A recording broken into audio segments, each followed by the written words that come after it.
আমরা এবার character setting সম্পর্কে জানব। আমাদের এখানে আমরা কিছু টেক্সট তৈরি করেছি এবং যেখানে আমরা দেখছি যে দু ধরনের টেক্সট অবজেক্টটি এখানে রয়েছে, একটি পয়েন্ট টেক্সট এবং অপরটি প্যারাগ্রাফ টেক্সট। আমরা এবার এই টেক্সটগুলো নিয়ে কাজ করব এবং কিভাবে আমরা এগুলোকে ফরম্যাটিং করতে পারি এবং ক্যারেক্টার বিভিন্ন সেটিং আমরা এখানে করতে পারি তা দেখব। প্রথমেই আমি আমার পয়েন্ট টেক্সটটিকে নির্বাচন করছি। এখানে প্রথমেই রয়েছে ক্যারেক্টার। আমি যদি এই ক্যারেক্টার লিঙ্কটিতে ক্লিক করি তাহলে আমার ক্যারেক্টার প্যানেলটি প্রদর্শিত হবে। এছাড়াও আমি উইন্ডোতে ক্যারেক্টার নির্বাচনের মাধ্যমেও আমরা বা টাইপ নির্বাচনের মাধ্যমে আমরা আমাদের যে উইন্ডো সেটি ডিসপ্লেতে নিয়ে আসতে পারবো। লক্ষ্য করুন ক্যারেক্টার এখানে দেখাচ্ছে। এছাড়াও আমি এই ক্যারেক্টার লিঙ্কে ক্লিকের মাধ্যমে এই প্যানেলটিকে আমরা পেতে পারি, তবে এটি এটার সাথে অ্যাটাচড প্যানেল হিসেবে থাকবে। আমরা দুটি প্যানেল নিয়েই আমাদের প্রয়োজন অনুযায়ী কাজ করতে পারি। তো আমি এখানে আমার যে এক্সিস্টিং প্যানেল সেটি নিয়ে কাজ করব। আমার এখানে ফন্টটি চেঞ্জ হয়ে গেছে কারণ আমি এখানে আমার যে স্ক্রল মাউসটি আছে সেটিতে ক্লিক করার ফলে এটি হয়েছে। সেই স্ক্রল করার ফলে অর্থাৎ এর যে ট্র্যাক বলটি আছে সেটি ঘোরানোর ফলে এটি হয়েছে। এনিওয়ে, আমরা আমাদের যে ফন্টটি নির্বাচন করব, এবার আমি ফন্টটিকে একটু নিচে নামাচ্ছি কারণ এখানে ক্যারেক্টারে ক্লিক করলে মেনুটি এখানে প্রদর্শিত হবে। এখান থেকে আমরা দেখছি এখানের বিভিন্ন ফন্ট ফেস রয়েছে, যেখান থেকে আমরা আমাদের প্রত্যাশিত ফন্ট ফেসটি নির্ধারণ করে দিতে পারবো। অর্থাৎ আমরা আমাদের ডিজাইনে টেক্সটটিকে কিভাবে চাই, তার ফন্ট ফেস কি হবে তা আমরা এখান থেকে নির্ধারণ করে দিতে পারবো। আমি এখানে একটি ফন্ট ফেস দিয়েছি।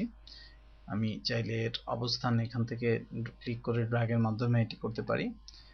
এবার আমি এর ফন্টের স্টাইলটি চেঞ্জ করব। আমি এটি বোল্ড রাখছি, যেটি ইতিমধ্যে বোল্ড অবস্থায় আছে এবং এর একটি ভেরিয়েশন আছে। ফন্টের ভেরিয়েশন বিভিন্ন রকম হতে পারে, normal, bold, italic, bold and italic ইত্যাদি বিভিন্ন রকম স্টাইল হতে পারে। এরপর রয়েছে ফন্ট সাইজ। আমি এর ফন্ট সাইজটি কমাতে যাচ্ছি কারণ এটি আমার পৃষ্ঠাকে ওভার করে ক্রস করছে। আমি একে 48 রাখছি। আমি ফন্ট আরও কিছুটা বাড়াতে চাচ্ছি, 60 রাখছি। আপনি যদি এখানে যে কম্বো বক্সটি আছে এটি ব্যবহার করে ফন্ট ছোট বড় করেন তাহলে এর যে প্রিসেট কিছু ভ্যালু আছে এগুলো দিয়েই করতে হবে। তবে আপনি যদি এই প্রিসেট ভ্যালু ভিন্ন অন্য কোনো ফন্ট সাইজে ফন্টটিকে ট্রান্সফর্ম করতে চান সেক্ষেত্রে আপনি এখানে তা উল্লেখ করে দিবেন, অর্থাৎ লিখে দিবেন। ধরুন আপনি চাচ্ছেন 52 পিটির টেক্সট তৈরি করতে বা 56 পিটির টেক্সট তৈরি করতে, কিন্তু এখানে 56 পিটির টেক্সটটি নেই। আপনি এখানে 56 লিখে এন্টার দিলেই ফন্টটি 56 পিটির ফন্টে পরিণত হবে। আপনি এই অনুযায়ী এই ফন্টটি কে পরিবর্তন করতে পারবেন, অর্থাৎ এই 56 পিটি এখান থেকে আপনি তা ডিফাইন করে দিতে পারবেন, কিন্তু আপনি প্রিসেট ব্যবহার করে এটি পারবেন না। যাই হোক, আমরা দেখলাম যে কিভাবে আমরা আমাদের এই ফন্টকে এর যে বিভিন্ন সেটিং আছে সেই অনুযায়ী পরিবর্তন করতে পারি। এবার আমি চাচ্ছি যে এখানে যে ফন্টের এক থেকে আরেকটি ক্যারেক্টারের যে দূরত্ব, এই ক্যারেক্টারের দূরত্বটি আমি কমাতে চাচ্ছি। কিভাবে আমরা আমাদের ইলাস্ট্রেটর থেকে সেই কাজটি করতে পারি এবার তা দেখব। এজন্য প্রথমেই আপনি যে ক্যারেক্টার সমূহকে কমাতে চাচ্ছেন সেই ক্যারেক্টার সমূহ নির্বাচন করুন। ধরুন আমি এই মোড যে শব্দটা আছে সেই মোডটাকে খুব কাছাকাছি করতে চাচ্ছি একটি ক্যারেক্টার থেকে আরেকটি ক্যারেক্টার। এবার আমি ক্যারেক্টার লিঙ্কটিতে ক্লিক করছি। লক্ষ্য করুন এখানে একটি পাবেন যেটি মূলত set the tracking for the selected characters রয়েছে। আমি এটিকে মাইনাস করছি, লক্ষ্য করুন, যার ফলে আমি যদি আমার ডিজাইনে লক্ষ্য করি একটি ফন্ট আরেকটি ফন্টের কাছাকাছি আসছে। আমি -100 করে দিয়ে দেখি, লক্ষ্য করুন আমার ফন্টটি কাছাকাছি হয়েছে। আমরা চাইলে ফন্টকে একজনকে আরেকজনের গায়ের সাথে লাগিয়েও দিতে পারি। আমি যদি -250 করি, লক্ষ্য করুন একটি ফন্ট আরেকটি ফন্টের মধ্যে ঢুকে গেছে। অনেক সময় লোগো তৈরির ক্ষেত্রে বা কোনো একটি বিশেষ ইম্প্যাক্ট প্রদর্শনের ক্ষেত্রে আপনার এই ধরনের কাজ করতে হতে পারে। ফর এক্সাম্পল আমি এখানে একটি এক্সাম্পল দিয়ে দিচ্ছি।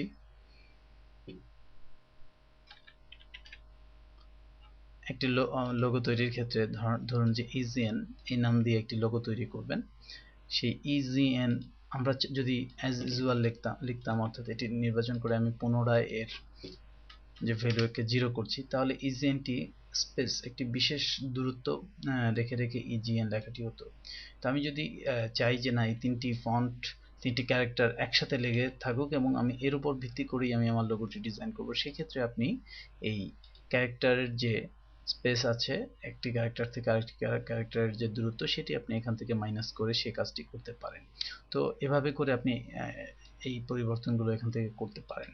এছাড়াও এখানে আরও কিছু সেটিং রয়েছে, যেমন স্ট্রিক থ্রু একটি রয়েছে। অনেক সময় আমরা আমাদের টেক্সটে স্ট্রিক থ্রু প্রকাশের জন্য অথবা আমরা যদি চাই যে আগের ফর এক্সাম্পল একটি ডিজাইন তৈরি করছেন যেখানে আপনার দেখাতে হবে যে এই অংশটুকু কাটা, সেক্ষেত্রে আপনি এটি ব্যবহার করতে পারেন। অথবা আগের প্রাইস ছিল 150 টাকা, আমি এখানে একটু করেই আপনাকে দেখাচ্ছি, এতে করে আপনাদের বুঝতে সহজ হবে। Old value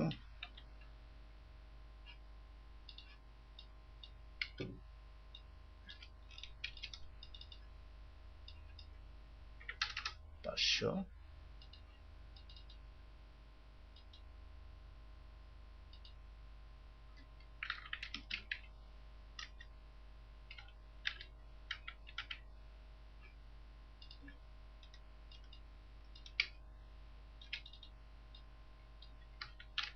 new value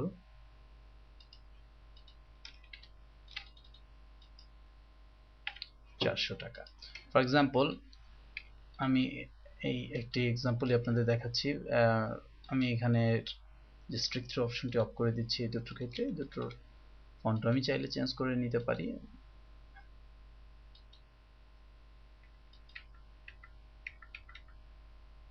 font change করে নিলাম। এর এই যে অংশটুকু আমি দেখাতে চাচ্ছি যে 500 টাকাটি কাটা, সেক্ষেত্রে আমি 500 কে নির্বাচন করে আমি এটিকে আমি আগে স্ট্রিক থ্রু করেছি, ফলে এটি আর এখন প্রয়োজন নেই। যে অংশটুকু আমি রাখতে চাচ্ছি মানে কাটতে চাচ্ছি না, সেই অংশটুকু আমি বাদ দিয়ে দিচ্ছি। লক্ষ্য করুন। আর এখানে আমি এই স্ট্রাইক থ্রুটা আমি অফই করে দিতে চাচ্ছি, কারণ এটি ওল্ড ভ্যালু ছিল 500 যেটি কাটা, এবং এখন নতুন ভ্যালু হচ্ছে 400 যেটি এখন বিদ্যমান। তো এভাবে করে আপনি যে ক্যারেক্টার যে পরিবর্তনের যে সুবিধা সেটি আপনি আদায় করে নিতে পারেন। ঠিক আমি দুটো এক্সাম্পল দিলাম একটি লোগোর ক্ষেত্রে, যে এর যে কনডেন্স করা অর্থাৎ একটি ফন্টকে আরেকটি ফন্টের কাছাকাছি নিয়ে আসা সেটি কি সুবিধা দিতে পারে আমি তা দেখালাম। পাশাপাশি স্ট্রিক থ্রু অপশনটি কি কাজ করে সেটিও আমরা দেখালাম। আমি এটিকে অফ করে দিই। এছাড়া আপনি আন্ডারলাইন করতে চাইলে এখান থেকে আন্ডারলাইন করতে পারেন আপনার ক্যারেক্টার বা আপনার টেক্সটকে। ঠিক একইভাবে এখানে আরও কিছু অপশনস রয়েছে যেটি দিয়ে ফন্টকে কনডেন্স করা, এক্সপান্ড করা, উপর থেকে নিচে ফন্টের দূরত্ব বাড়ানো কমানো ইত্যাদি কাজ করা যায়। এছাড়াও এখানে রোটেট অপশন রয়েছে যেটি ফন্টকে রোটেট করবে। আমি এখানে টাইপিং মিস্টেক হয়েছে, এটি মূলত 360 ডিগ্রির মধ্যে একটি ভ্যালু দিতে হবে। ফর এক্সাম্পল আমি 45 দিচ্ছি। লক্ষ্য করুন ফন্টগুলো 45 ডিগ্রিতে রোটেট করেছে। অনেক সময় আর্টিস্টিক টেক্সট তৈরির ক্ষেত্রে এটি খুব কাজে লাগে। এবারও একটি এক্সাম্পল দিচ্ছি এই ধরনের কাজ কোথায় লাগে। ফর এক্সাম্পল আমি এখানে জিকে আমি নির্বাচন করে একে আমি 45 ডিগ্রি অ্যাঙ্গেলে বাঁকাচ্ছি, এবং এর যে এটাকে প্রথমে 0 করে দেখে নিচ্ছি মূল অবস্থানটি।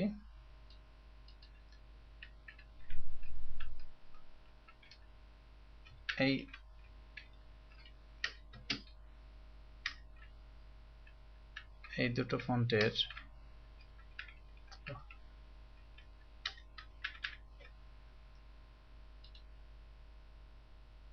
এটা আমি একটু কমিয়ে দিচ্ছি, -100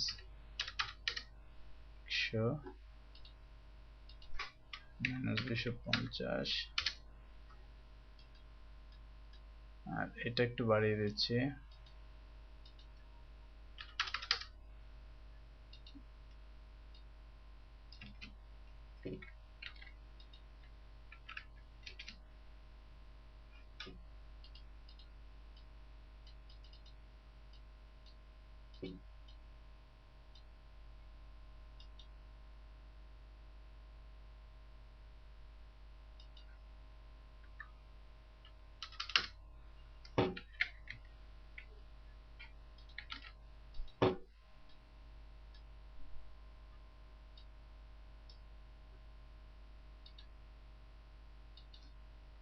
-350 করছি।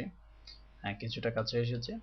লক্ষ্য করুন এখানে জিটাকে আমি একটু বাঁকিয়ে দিলাম এবং এর পাশে আমি হয়তো একটা জিকে একটা সার্কেলের মধ্যে দিয়ে একটা স্টাইল জেনারেট করতে পারি। অনেক সময় টেক্সটে এই ধরনের পরিবর্তন প্রয়োজন হয়। আমি জি এর কালারটি একটু চেঞ্জ করে দিলাম।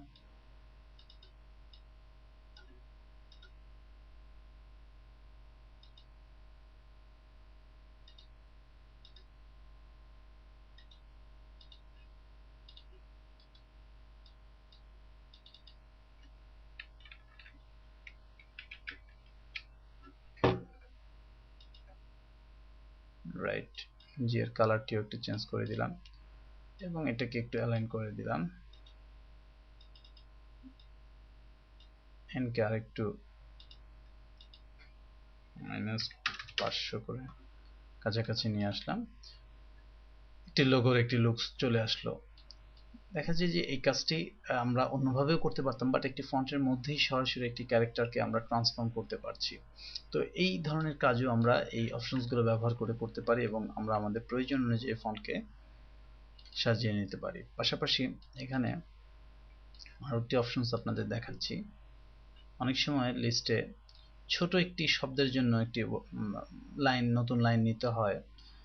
ধরুন যে এখানে এই শব্দটির জন্য আমাকে একটি লাইন নিতে হয়েছে, কেবলমাত্র প্রোভাইডারটি একটি ওয়ার্ড যেটি এখানে আরেকটু স্পেস পেলে ধরতো, কিন্তু এটি নিচে ভেঙে এসেছে। সেক্ষেত্রে আমি এই ক্যারেক্টারের এই যে এখানে -50 করে দিয়ে, লক্ষ্য করুন আমি আমার টেক্সটকে কিছুটা কনডেন্স করে, অর্থাৎ সাইজ এটি অক্ষত রেখে, যেটির ফন্ট সাইজ এটি যা আছে এটিরও তা আছে, কিন্তু দুটো ক্যারেক্টারের মধ্যে যে কনডেন্স রূপটি, সেই রূপটি দিয়ে আমি এটিকে একটা লাইনে নিয়ে আসতে পেরেছি। আমি আরেকটু এটা 35 করে দিয়ে দেখি। এখন এটি দেখতে অতটা পার্থক্য মনে হচ্ছে না, কিন্তু একটি লাইনের মধ্যে চলে এসেছে। অনেক সময় ডিজাইন এরকম হয় যে একটি লাইনের জন্য একটি নতুন পেজ নিতে হয়, অথবা একটি লাইনের জন্য ডিজাইনটি ব্যাহত হচ্ছে, নিচের অন্য কোনো একটি অবজেক্টের সাথে এটি কনফ্লিক্ট করছে, সেক্ষেত্রে আমরা এই কাজটি করতে পারি। তো আপনারা আশা করছি যে এই ক্যারেক্টার সেটিং এর বিষয়টি আপনারা বুঝেছেন এবং এটি ব্যবহার করে কিভাবে যে ডিজাইনগুলোকে আমরা আমাদের প্রয়োজন অনুযায়ী সাজিয়ে নিতে পারি, আমাদের ডিজাইনের পাশাপাশি টেক্সটকে আমাদের প্রত্যাশিতভাবে পেতে পারি, সেটি আমরা আয়ত্ত করতে পারবো।